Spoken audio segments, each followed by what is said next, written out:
All right, I have Substance Painter open.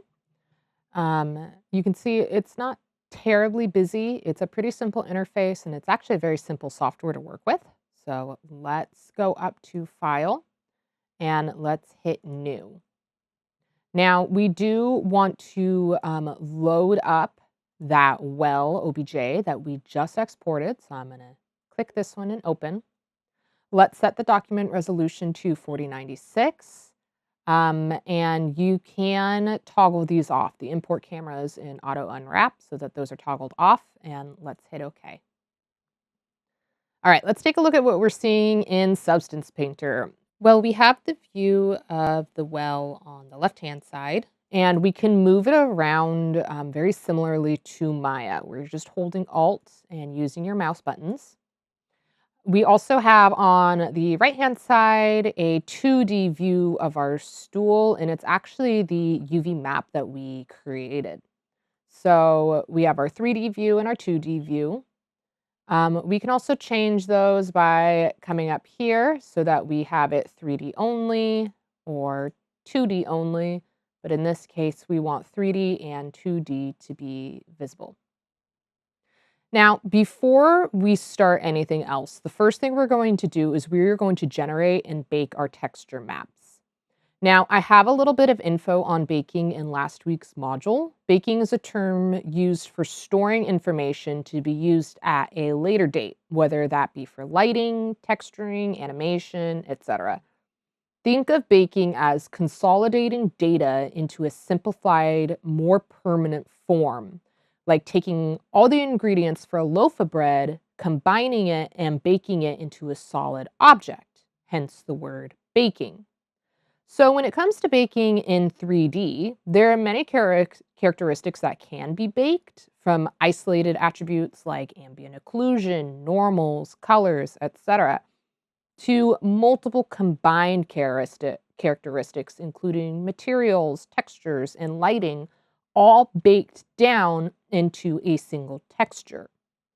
The most common form of baking textures is normal maps. Now, remember that normal maps are the faked details of an object, such as bumps, scratches, dents, etc. When we model objects and characters, we follow this pipeline of initially creating a high poly model with a ton of detail, then duplicating it and retopologizing the model and deleting the detail so that we can break it down to its simplest form, which we call a low poly mesh. We then bake that normal map with all of the detail from the high poly mesh and bake it into the low poly mesh. This keeps our model low poly, simpler with less information, but we have all of the high poly details baked into it from the high poly mesh. It's just a nice little cheat most modelers use. Now, we won't be following that method with our well because we only have a low poly version, but we are still going to generate our texture maps with Substance and then apply them in Maya. So let's generate our texture maps. We can either come to the texture set settings here and click Bake Mesh Maps, or we can come to this little icon of a croissant, and that will take us to the same place, which is our mesh map settings. Some things we need to do. Let's set our output settings to 4096, and let's make the dilation width to the uppermost value. Let's go down to ambient occlusion, and let's make sure that the secondary rays are also at the topmost value. Same with the curvature map and the thickness map. So when we are raising the value of the secondary rays, we are making the number of rays higher to yield better results. Now, what are rays? Well, remember that we talked a bit about ray tracing in my page on Arnold. Rays are virtual lines of light traced from a camera into a 3D scene to simulate how light physically behaves, creating realistic lighting, reflections, and shadows. Rays are cast for each pixel on the screen and interacts with objects by bouncing off of surfaces, which is also called reflection, passing through them, which is also called refraction, or being absorbed. So this process determines the color and illumination of each pixel, producing high-quality photorealistic images. Basically, we're making the quality of our texture better by adding more rays. So now we can click this button down here, which is Bake Selected Textures, and you can see it's generating and baking all of our texture maps. So our normal map, our roughness map, our thickness map, our curvature, ambient occlusion maps. So you can see all of these maps are being generated.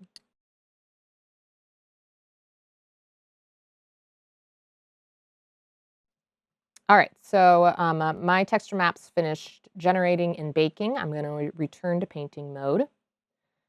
Now, if I hold shift and my right mouse button, I can now mess around with the lighting and see how light and shadows will interact with our model and texture maps. Right now, our model is not textured, so let's start adding some textures right now. Now, Substance comes equipped with materials and something called smart materials.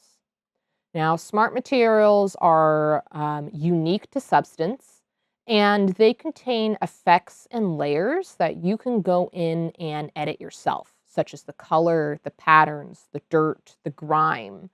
Um, Aside from tiling, uniform detail, they also have mesh-specific details that are automatically adapted to your mesh. So that's what makes them smart.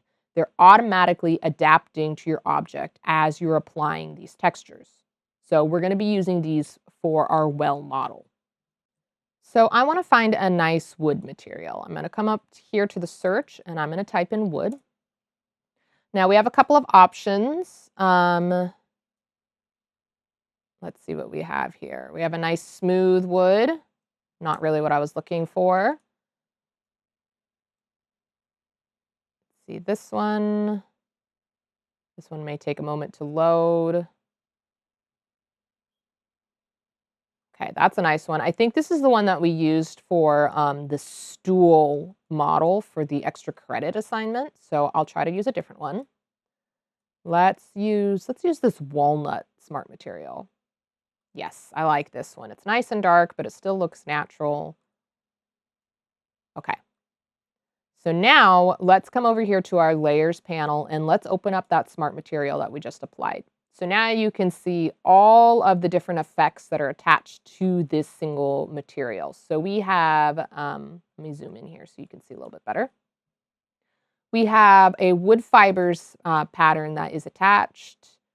We have our base color here, which we could change the color of that if we wanted to by just opening it and coming to base color, maybe making it a lighter wood, darker wood.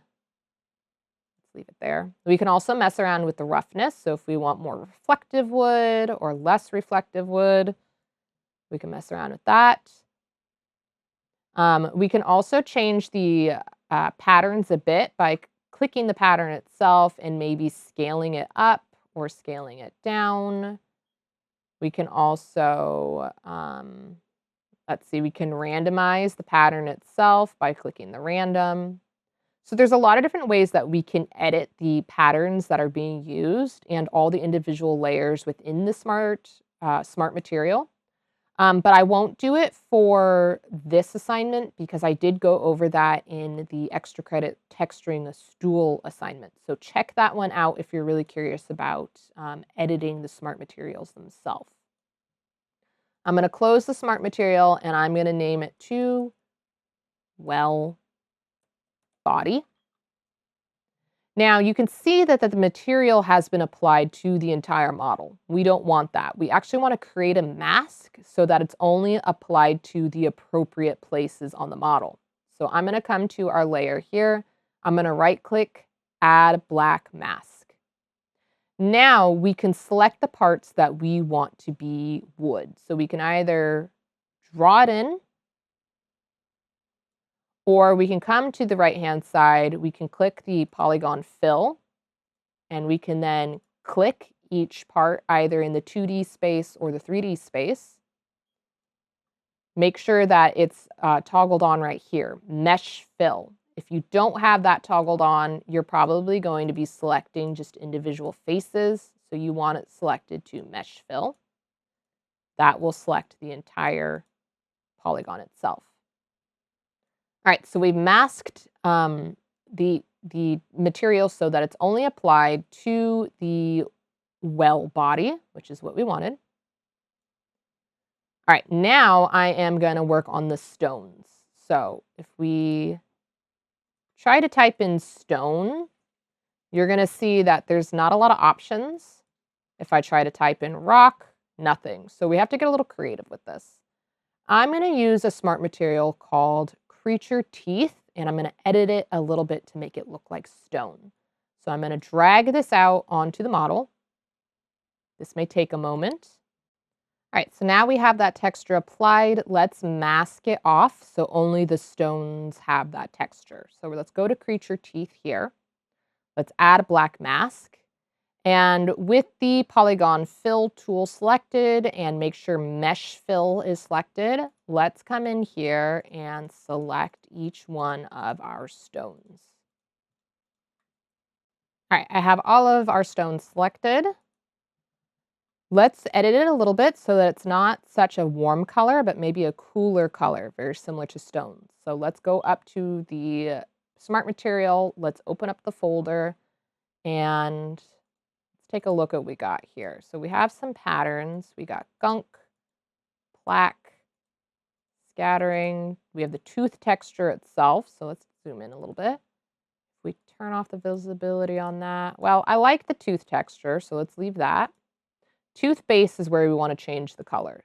So I'm going to select this one and let's make it a little darker and more gray. And we may have to change some of the colors on the other patterns themselves. So let's see, gunk. Select this one, change the color here. Let's also up the roughness a bit so that it's not as shiny. Plaque. Let's change the color on this one. So however you want to do that, that is up to you. Dirt and damage. This is the one that we want to change the color at the most. But edit it however you want. I'm leaving it up to you. You don't have to follow along with me. Our goal is just to get some nice stonework. Okay, I'm good with this. So now we have our stones, we have our wood, and it looks like I forgot to select the bars of the wood. So let's close our Creature Teeth material. Let's open up the well body and let's select the black mask that we made here. And let's select these pieces that I forgot. Okay. So now let's rename the Creature Teeth to stones. And let's work on the rest of our model. Let's find a material for the metal studs here. So we have a couple of options. We have a nice copper material. Let's load this in. Not the biggest fan of that, so I'm going to undo. And let's see, what else do we have here? We have some iron material. Let's take a look at this one. All right, I like this one. It makes it look weathered, which is exactly what we want. So now, same deal. Let's come up to our layer and let's add a black mask.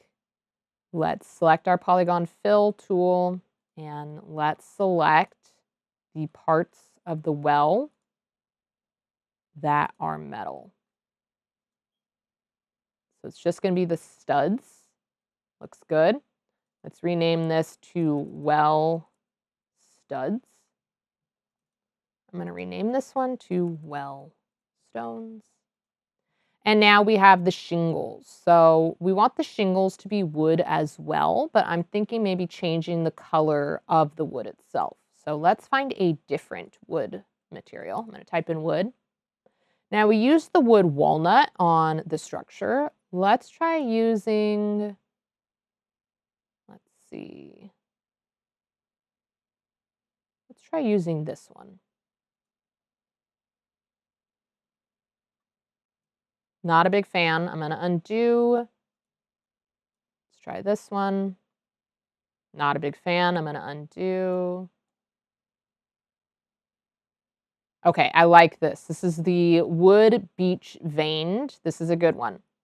So now, once again, right-click, Add Black Mask. Let's make sure we select all of the shingles here.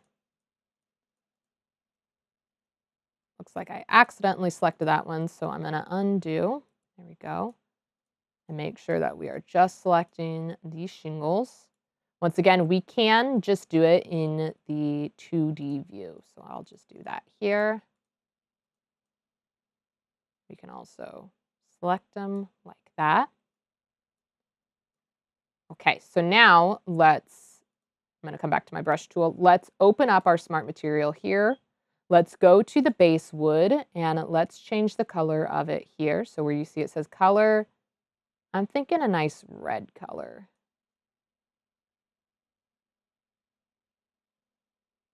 I want it to be contrasting the wood, but not too much. Okay, I like that. Now let's change the color of the wood fibers pattern.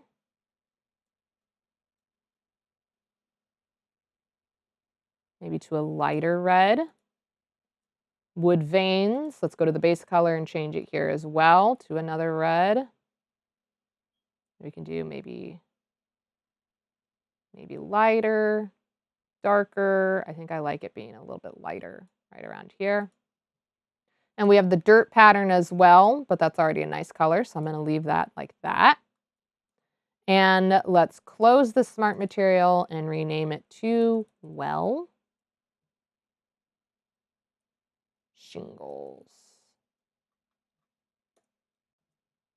Okay, so let's do the rope now. I'm going to type in fabric.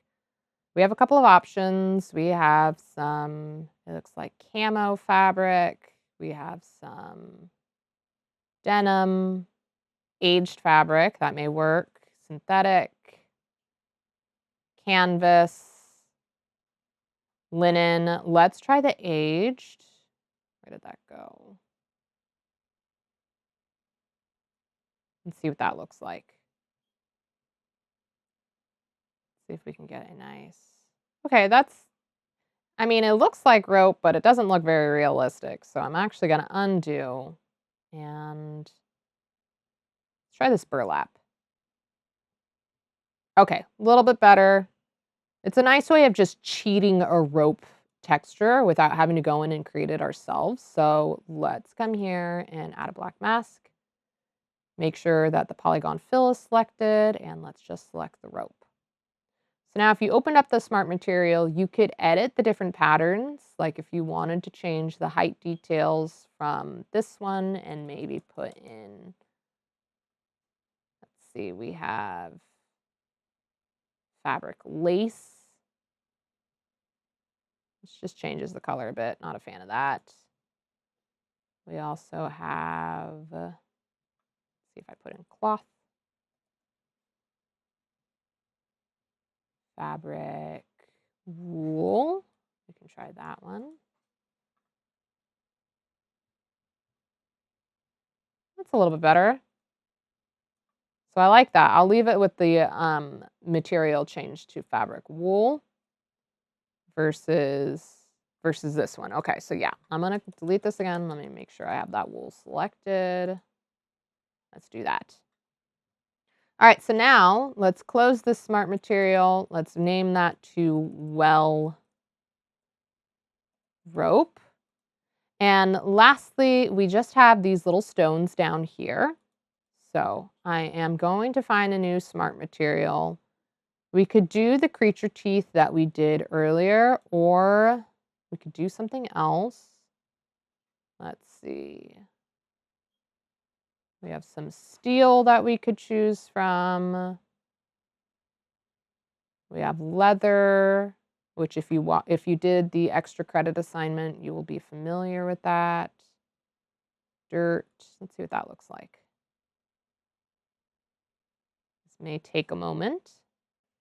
All right, the dirt one wasn't great, but I did find this one called Steel Rust Surface that may work instead. We will just have to edit it a little bit. But let's come up to the Smart Material. Let's add a black mask. And let's make sure that we're just selecting each of the little stones. Remember, this is the polygon fill tool over here on the left-hand side. Now let's open up the Smart Material. Let's come down to metal scratches, and in the properties, let's change the roughness. Let's just bring it up so that it's not as shiny. Okay, that works. What else can we do? We have the rust here. If we want, we could... I'm fine with that. It makes it look like dirt. With the metal scratches, base metal. We could change the colors of everything. We could change, edit each one of these layers, but I'm good with the way that it is. So I'm going to close this, and I'm going to rename this to Scene Rocks. Okay. Lastly, we do have all of our textures, our smart materials applied. We do need to export the texture maps. So let's go to the texture set settings and let's change some things here. Let's make sure that it's set to 4096. And I want you to set the name to well texture. It will originally say AI, I believe, shader texture or something similar to that. So you can just come in here where it says name, set the name there. And make sure that it's not set to 3D Space Neighbor, but UV Space Neighbor. All right, lastly, let's come up to File, Export Textures, and let's change some things here. Let's make sure that we're exporting them inside of our project folder. So I'm going to click our project folder here. And because we are going to be loading up our texture maps into Maya, we're going to save them in the source images folder.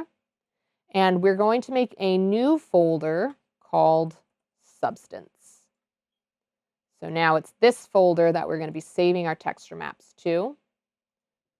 Okay, we can come over here to look at what texture maps we are exporting. And you can see we're going to have our albedo or color map, our metallic or metalness map, our roughness map, and our normal map, and a couple of others.